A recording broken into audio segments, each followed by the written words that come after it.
First Watch now. What you need to know from the Cochise County Sheriff's Office. Hosted by Cochise County Public Information Officers Carol Kappas and Grady Butler.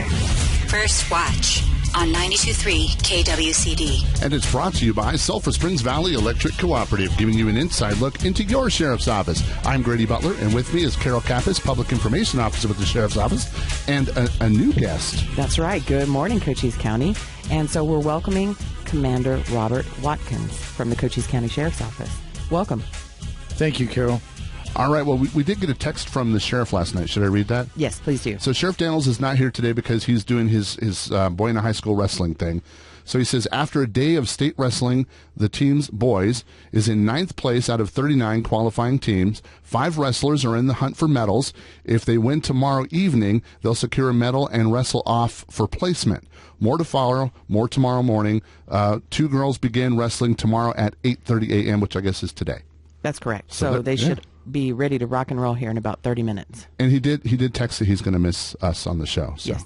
We did see that too. We did. Well, thank you, Sheriff Daniels. We will miss you as well. And good luck. So we have the new commander in the studio with us today, and we're going to start off with some questions with him. So first of all, introduce yourself to us. Thank you, Grady. My name is Robert Watkins, and I currently serve as the Operations Commander for the Cochise County Sheriff's Office. I'm excited to be here. Thank you for having me. I have right around 19 years of law enforcement experience. I came to Cochise County roughly 9 years ago, and I was recently appointed to this position about 4 months ago. It's been a wild journey. Working for Sheriff Daniels is always entertaining. I have 2 young boys under the age of 10 and a wife who is a mental health professional, and we live in Sierra Vista. And can you tell us the difference between the commanders, because there are a few commanders at the Sheriff's Office. Tell us the difference between what you do and what they do. Yes, there are currently 2 full-time commanders that work for the Sheriff's Office and 1 volunteer SAT commander.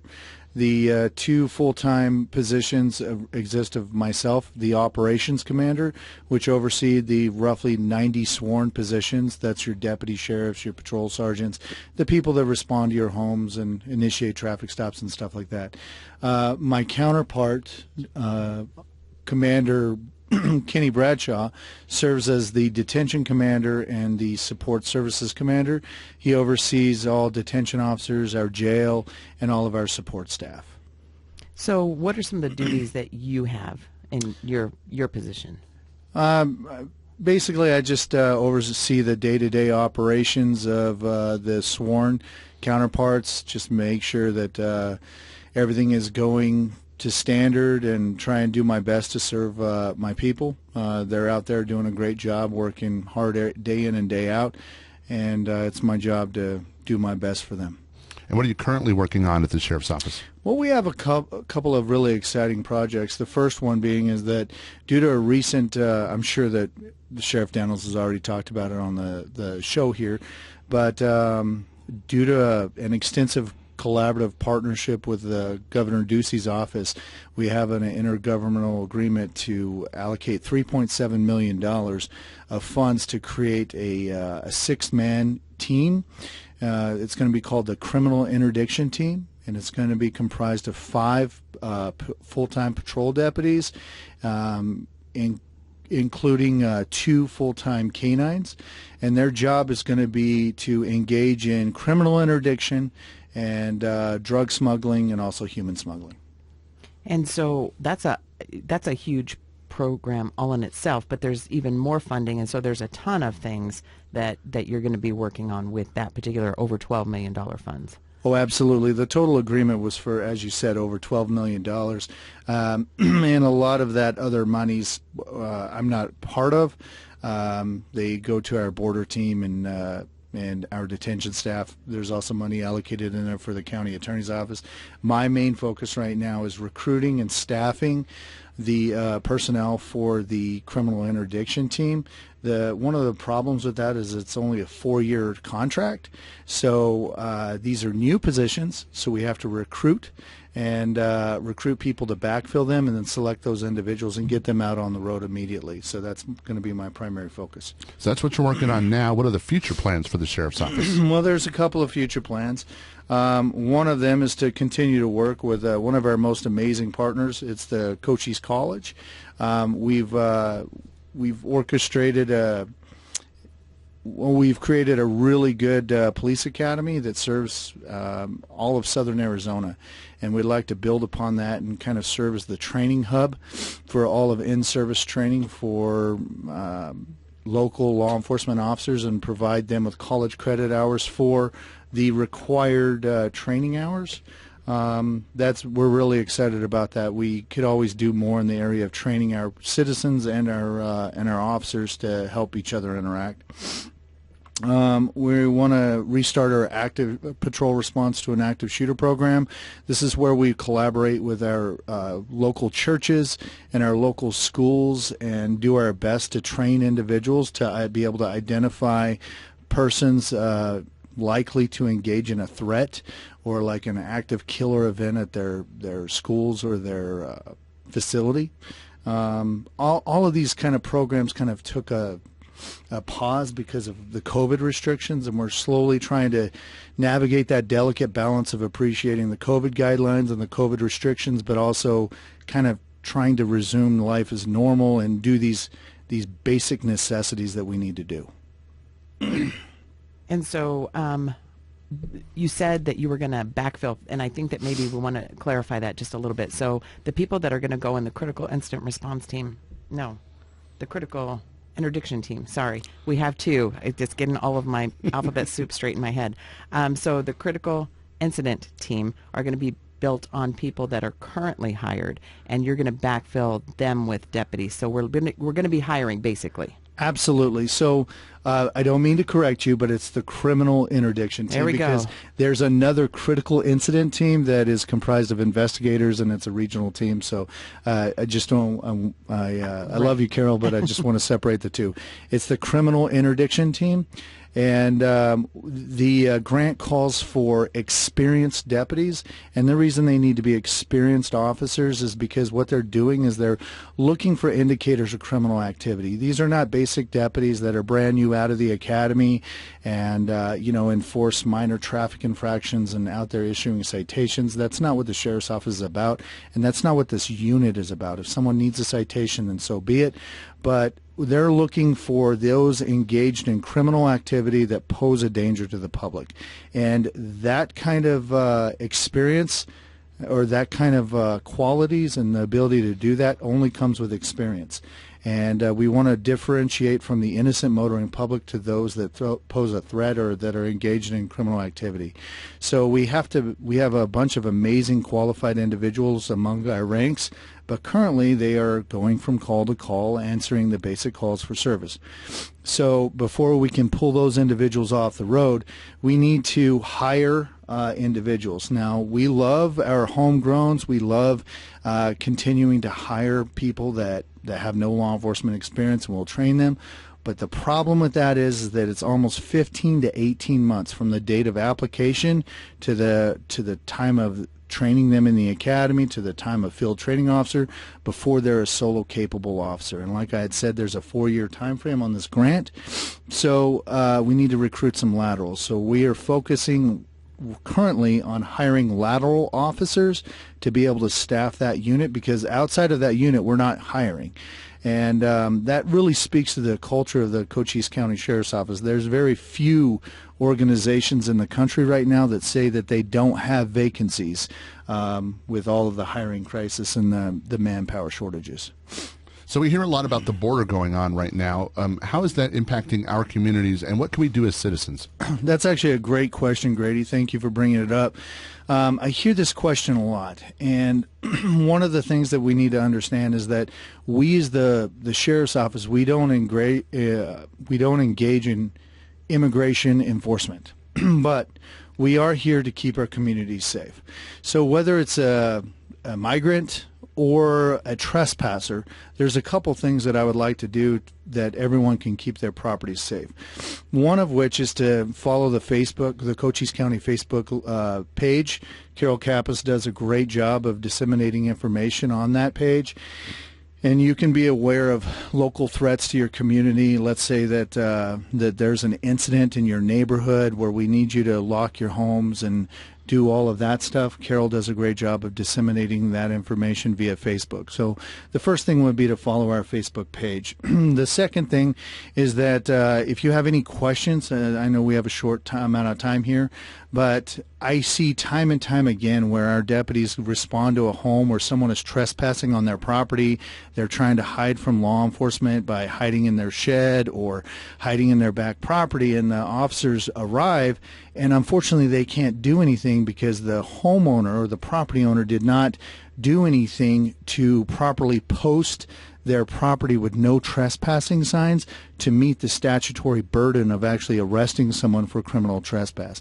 And we're actually going to put a video out articulating what specific needs that the statute, the Arizona Revised Statute, lays out for arresting someone on their property if someone's hiding in their backyard or whatnot.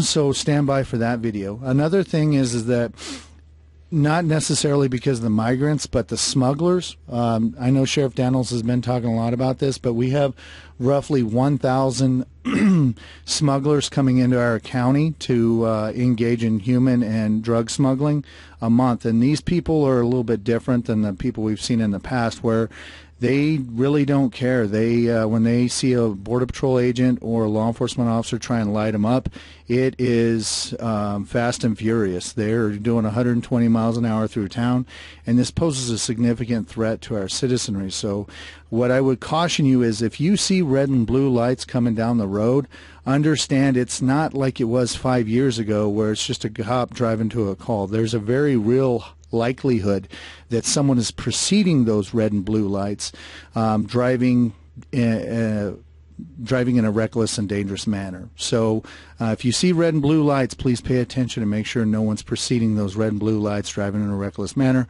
Also, as you approach red lights, just take note that if you have a green light, that doesn't necessarily mean that people are going to adhere to those traffic laws. Those individuals have been blowing through red lights at speeds of in excess of 100 miles an hour, and that causes a problem for our motorists. It does, and I mean, you have to do that anyway. Look at the intersection right by Walmart and the green arrow. I mean, you Yes. can't ever estimate that that's going to be clear. So what are some of the other challenges that Sheriff's Office deputies face? Well, there's a couple of things is that I want to lay clear, and I know that we've put this out a couple of times before, but we still continue to be inundated with scam calls. And one of the things that our deputies spend an immense amount of time on is that, unfortunately, these people, these criminal elements, they sit at home and they're like, hey, you know what?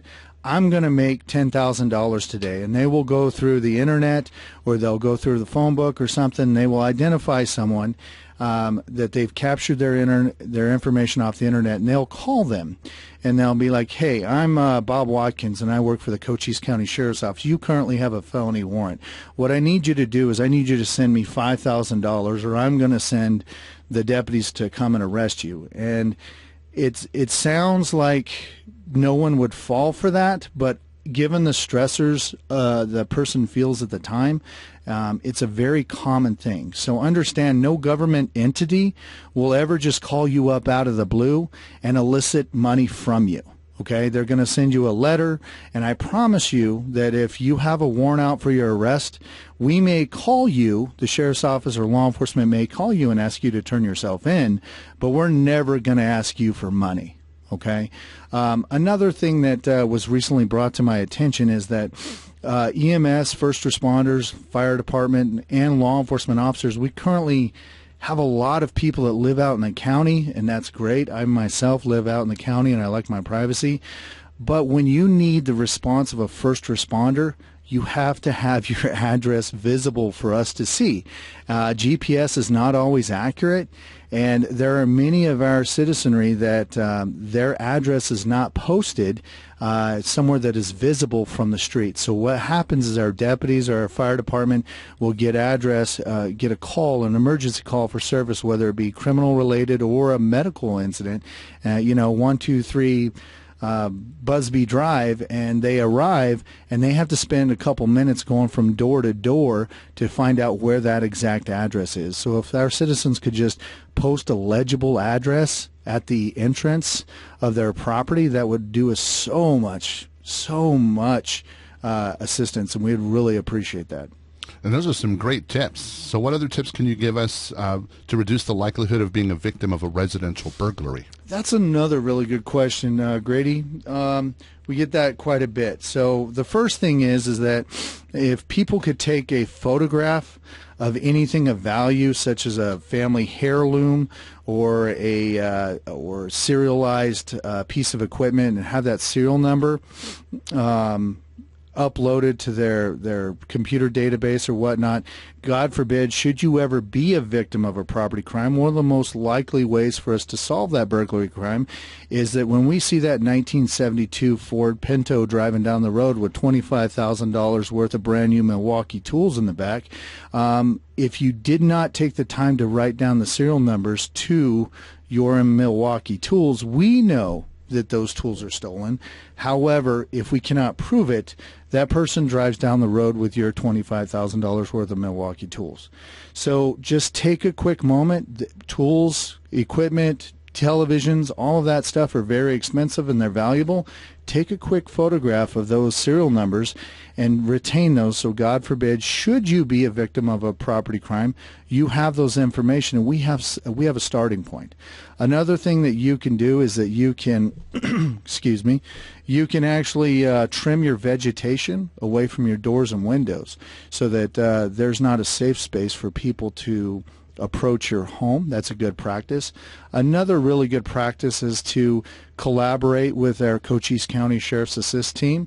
And if you don't have a neighborhood watch program, our commander, like I was talking about earlier, Commander John Black, he does a great service of creating a neighborhood watch program. And those things are instrumental in reducing the property crimes. Another thing you can do is, again, collaborate with our Sheriff's Assist team to engage in a program called the Property Watch Program, where if you're gone and if you leave town for a week or two, these amazing sheriff's volunteers will go out and check on your property. Burglars and thieves will see people coming in and out of your property. They'll notice fresh tire tracks, and that will reduce the likelihood that that you're a victim of a property crime. And the last thing is, of course, video surveillance. Sometimes, depending on your homeowner's insurance policy, the cost of purchasing and installing a good video surveillance system will be offset by the reduced cost of your homeowner's insurance premiums. So video surveillance is key, and those things are amazing. So when you couple all those things together, it really helps the sheriff's office in being able to investigate and recover your property. And it also reduces the likelihood of you being a victim in the first place. Well, those are more good tips, so thank you for those. And Commander Watkins, we thank you for coming and talking to us today. Absolutely. Thank you for having me. And Carol, who do we have coming in next? We have Wichita City Town Library, Stephanie Fulton. She's actually the Director of Library and Community Services. First Watch on KWCD Country, brought to you by Sulphur Springs Valley Electric Cooperative. It's First Watch Now. Hosted by Public Information Officer Carol Kappas and Grady Butler. On 92.3 KWCD. And it's brought to you by Sulphur Springs Valley Electric Cooperative, giving you an inside look into your sheriff's office. I'm Grady Butler, and with me is Carol Kappas, Public Information Officer with the Sheriff's Office, and our next guest. Welcome back, Cochise County. And so we have the Director of Library and Community Services, Stephanie Fulton. So thank you so much for being here, Stephanie. Thank you very much for having me, Carol. So tell us a little bit about you and your career and how long you've been doing it. I have been in Wichita City as the Director of Library and Community Services for almost a year. Next month is my anniversary. Previous to that, I was out at Elfrida Library for 7 years. Before that, 4 years at the MI Library up at Fort Wichita. And before that, 6 years in libraries in England. So we moved to Cochise County in 2008 because of the military, like a lot of people do in the community. And we liked it so much, my husband retired, and we've been here ever since.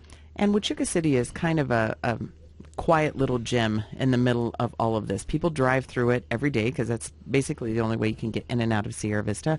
But it has so much to offer its citizens and people in surrounding communities. So tell us a little bit about some of the classes that you have right now at the library. Yeah, we've been having a series of wellness classes that have been put on by the Wichita City Community Garden, which is a gem in itself. We're so lucky to have a partnership with them. And in fact, their next class is taking place this Saturday, and it's Mindfulness and Meditation.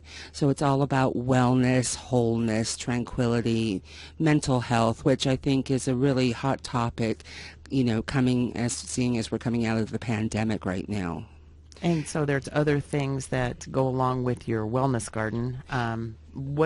That was a grant in and of itself. So tell us a little bit about your garden and how that came to be and what you do there, because I think that's a big selling point. Absolutely. The town worked with some concerned citizens, and they formed the Wichita City Community Garden.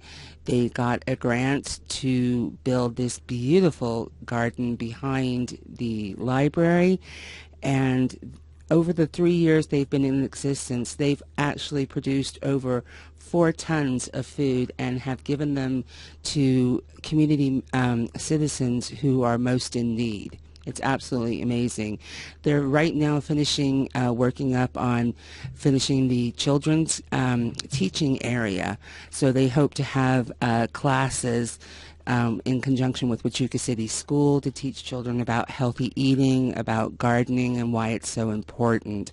And right now, we're working with them. We got a grant from the Arizona Department of Forestry, and it's an urban community grant, and they're going to develop a wellness park that's right next to the community garden. It's going to have an ADA accessible walking path. There's going to be native trees, native bushes, native plants, which obviously will attract native pollinators.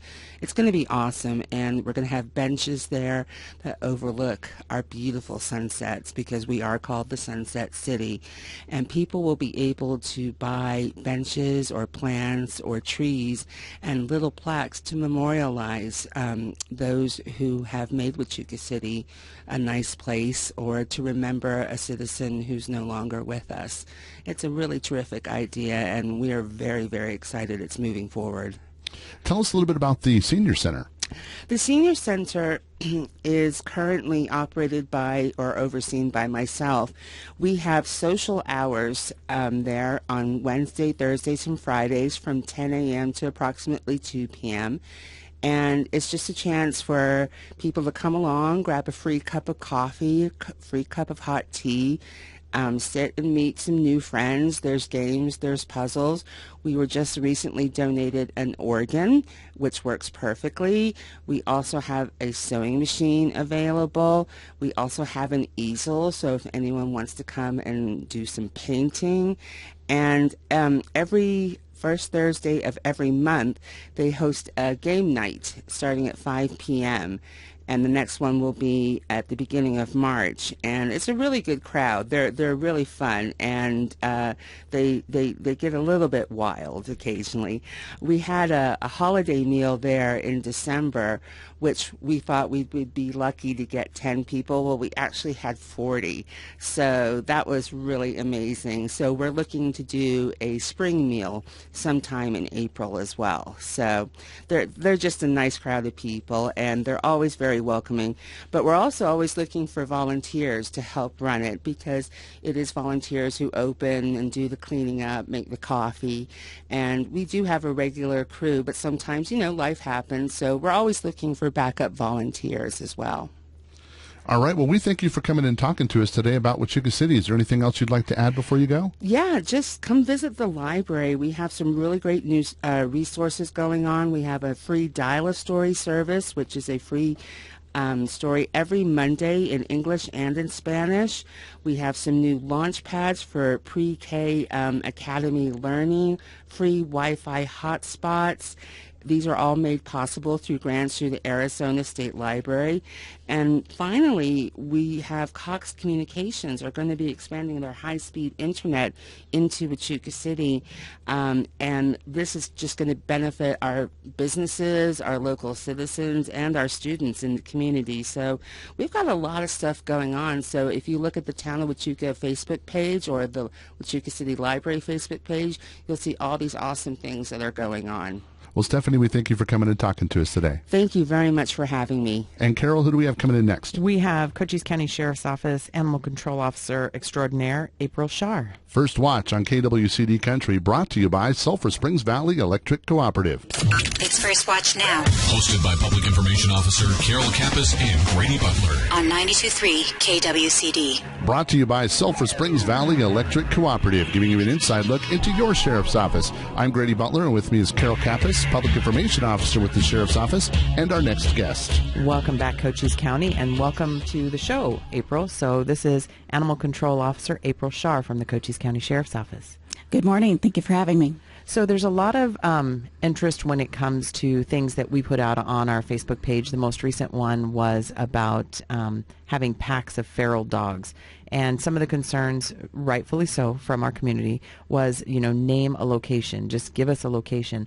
But as you know, in your role, it's all locations within Cochise County. So yesterday, you actually were out in the northern part of the county doing a detail based upon all of the aggregate information on these feral dogs. So tell us a little bit about some of the reasons why a detail is initiated. Why would you guys start a detail?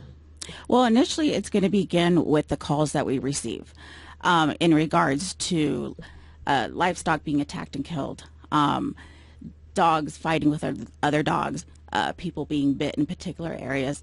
The calls become pretty frequent. The descriptions of the dogs are very similar, and it's normally more than one. And so when you have dogs that are abandoned or are just born in the wild, you identify as feral, I would believe. What would identify them as feral? I guess that would be a better question. Well, a lot of times when they are abandoned, they have to become survival of the fittest, so they have to adjust to being out in the open. They initially could start as domestic, but when they got to survive, they then become feral. Those that are born out in the wild from being out there for some time, the ones that are born, yes, they would be considered feral. And these dogs that you're dealing with in your most recent detail, they've also not only, attacked livestock and other animals out there, but they started becoming aggressive towards people. That is correct. And so you notice that I got a little bit of information from the detail itself where while you were out there, some of the animals that were on a school ground in Bowie, that you waited obviously until they came off of the school grounds in an attempt to get them taken, but they were trying to go after some of your personnel that were out there at the same time. That is correct, and we also got additional information that included when the kids were let out from school or going to school, they were also chasing the kids. They were chasing cars just going down the street. They were just allowed to freely just kind of roam the streets and do whatever they wanted. So they're kind of running in packs then? Yes, they are. Interesting. So when you take these kinds of calls, how long does it take, like the day to round these dogs up, or is it kind of just a quick thing? Throughout the year, depending on whatever time of year it is, we usually start at sunup and we go until we feel like we've located a number of them, located the ones that have been identified in the calls for service that we've received. So once we feel that we've gotten the number that we've identified, then we end our day. So it could take 3 hours, it could take all day.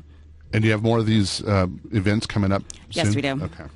And so when they're traveling in packs, residents or citizens, they're actually losing livestock, which that's never a good thing. And that was one of the situations that preempted or made this start happening for this particular detail that you had in the northern part. Citizens being bit by dogs, cats and dogs are attacked. Correct. That is correct. And yes. they're actually, they've been known to jump fences into yards. That is correct. Jump, dig, go around, you name it. Usually there's a lot of open gates. so they can just freely come and go and do whatever they want to do. So one of the things that we want to encourage people, tell us a little bit about what they can do to keep their own animals safe. Keep your animals contained. Keep your gates closed. Take responsibility for the animals that you do own. Spay and neuter them. Get them rabies vaccinated. Don't take on more animals that you can't handle. Just be responsible.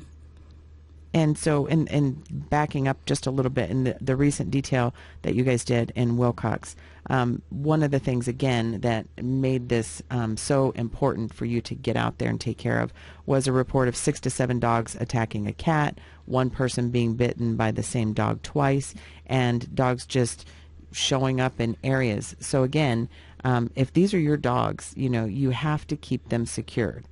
Absolutely. Keep them secured. One dog leads to 2 dogs, to 3 dogs, to 4 dogs. And it's pretty amazing how quickly they do develop into a pack of dogs. Right. And so some of the things that if citizens see something, what should they do? What should they report? If you see a loose dog in the area, report it. If you by chance know where this dog might live, let us know. If you just see it kind of wandering, doesn't seem to have a direction that it's going to, it may have been dropped off there. It may have been abandoned. Please report it before we have 3 or more dogs running in packs. And then also just take care of your own dogs. Make sure they're staying in there, they can't escape, and don't let them run wild either. Absolutely. Absolutely. Correct whatever areas that need to be corrected to make sure the animals are contained on your property correctly, and we won't have the pack of dogs. And these details that you have to do are only a temporary fix, and the best way to help you is probably just spay and neuter, going right back to basics. Absolutely. Absolutely. I mean, one litter can have, 5 to 13 puppies at one time, and those are pretty hard to manage responsibly. Well, April, we thank you for coming and talking to us today.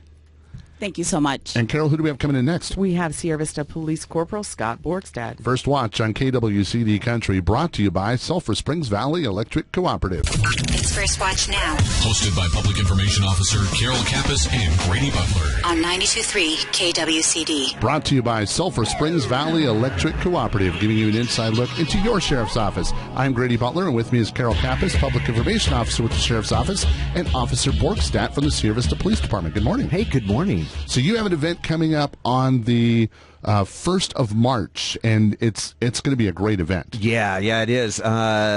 With me is Jay Matchett, who's organizing this, helping out with the city of Sierra Vista, but it's called Sierra Vista Community Connect. And the idea behind this is to bring all different types of service providers into one location so folks can come in and get those services or whatever they need and not have to go all over Sierra Vista, Cochise County, wherever they have to go.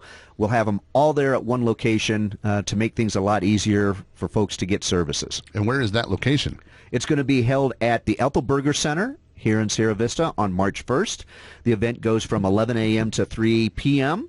And I'll turn it over to Jay, and he can talk about some of the service providers that we've got coming in. Yeah, thank you, Scott. We're pretty excited. We have a pretty good list of service providers coming on to participate. The Seago Area on Aging, the Good Neighbor Alliance, Seago Cares, which does mortgage assistance, La Frontera, CBIS, Hope Incorporated, Cochise County Department of Health, Forgish House, Hoops House, the Fort Wichita Thrift Shop, Lori's Place, Arizona Child and Adolescent Survivor Initiative, the American Foundation for Suicide Prevention, Cochise Serving Veterans, Cochise County Reentry Coalition, and Legal Aid. And a lot of those things can help people out in our community for sure. So who exactly would you like to attend this event? Actually, Grady, anybody that needs some sort of services. This isn't just a focus, say, on the homeless population or the mental health. Anybody that could use some help getting a service, like Jay was saying, the thrift shop from Fort Wichita is coming in. They're going to bring clothing. So if someone needs some clothes, come on in. We'll have that available.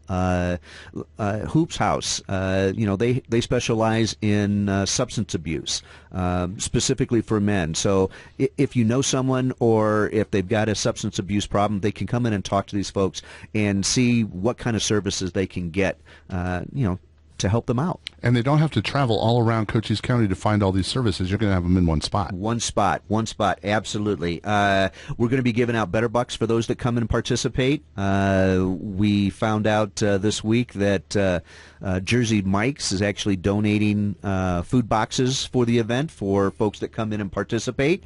We're also going to have 100 hygiene or necessity care kits. So, that'll have things, soap and toothbrush and, that type of stuff for folks that might need it. What else, Jay?